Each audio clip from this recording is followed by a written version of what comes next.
Question 1 explanation. Poem में hoc खुद बोल रहा है। वो अपनी पावर और किलिंग को नेचुरल और जस्टिफाइड बताता है क्योंकि नेचर ने उसे प्रेडेटर बनाया है। Question 2 explanation. रूस्टिंग का मतलब रेस्ट करना है। रेस्ट करते वक्त हॉक अपनी पावर और कंट्रोल के बारे में सोचता है, इसलिए टाइटल मीनिंगफुल है। Question 3 explanation. नेचर ने हॉक को शार्प टैलेंट्स, हुक्ड बीक और कीन आई साइट दिए हैं, इसी वजह से वो स्ट्रॉन्ग और एफिशिएंट हंटर है। Question 4 explanation.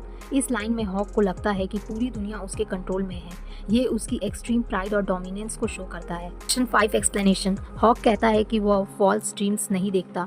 इवन स्लीप में भी वह किलिंग रिहर्स करता है, जो उसकी इंस्टिंक्ट को दिखाता है। Question 6 explanation. इसका मतलब है कि किलिंग उसकी नेचुरल हैबिट है। वो वॉयलेंस को गलत नहीं मानता। Question 7 explanation. हाइट से उसे क्लियर व्यू मिलता है, जिससे उसे हंटिंग में एडवांटेज मिलती है और इससे उसको सुपीरियरिटी का फीलिंग भी होता है। Question 8 explanation. पोयम में टीयरिंग फ्लैश और किलिंग जैसे इमेजेस हैं। हॉक को रूथलेस पावर का सिंबल दिखाया गया है। 9 एक्सप्लेनेशन। हॉक मानता है कि उसकी पावर परमानेंट है। वो चाहता है कि सब कुछ वैसा ही रहे जैसा अब है। Question 10 explanation.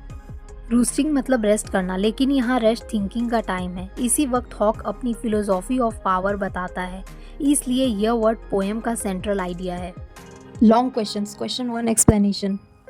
हॉक रूस्टिंग एक पोएम है जिसमें हॉक खुद बोल रहा है। इसको ड्रामेटिक मोनोलॉग कहते हैं, लेकिन आप सिंपल याद रखो, पोएम में हॉक अपने थॉट्स बता रहा है।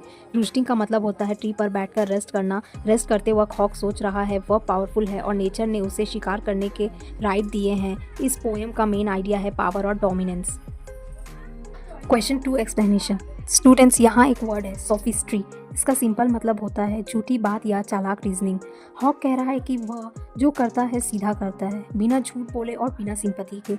पोएट यह बताना चाहते हैं कि हॉक सिर्फ पावर और इंस्टिंक्ट से चलने वाला बर्ड है और कभी कभी ये इंसान के क्रूअल रूलर्स को भी शो करता है। Question 3 explanation. इस पोएम का मेन थीम है पावर। हॉक अपने आप को सबसे स्ट्रॉन्ग समझता है और मानता है कि नेचर ने उसे रूल करने के लिए बनाया है। उसे उसके शार्प क्लॉज और स्ट्रॉन्ग बॉडी उसकी पावर दिखाते हैं। हॉक ये भी मानता है कि उसका रूल कभी चेंज नहीं होगा। पोएट ये भी हिंट करते हैं कि हॉक उन लोगों जैसा है जो पावर मिलने पर दूसरों पर रूल करते हैं।